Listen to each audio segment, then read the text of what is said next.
Shot, এবার Bangladesh top 1 versus classy FM. আলিফের back to back sniper শটে এবার ক্লাসিরা কিন্তু মুখ থুবড়ে পড়ছে, ক্লাসিকে নক করা হবে।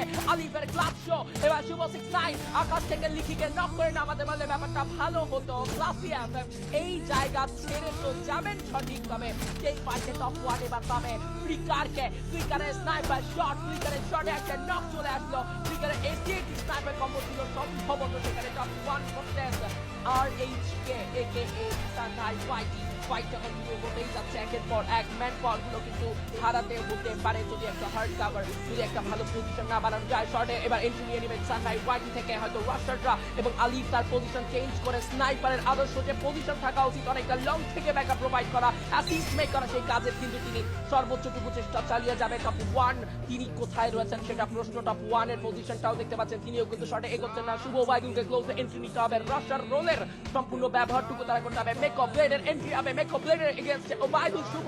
টপ 1 ও একসঙ্গে রয়েছে, ফ্লিকার 1v1 ব্যাটল করতে আলিফের সঙ্গে অনেক দূরে, এবং সেই জায়গায় কিন্তু এবার রাত ভাই ওয়াইটি ফার্স্ট অ্যাটেম্পটে রাত ভাইয়ের সাইড থেকে শুভর সাইড থেকে damage, flicker got knock, blade got knock, and সেখানে বাংলাদেশ টপ 1 এর ডমিনেশন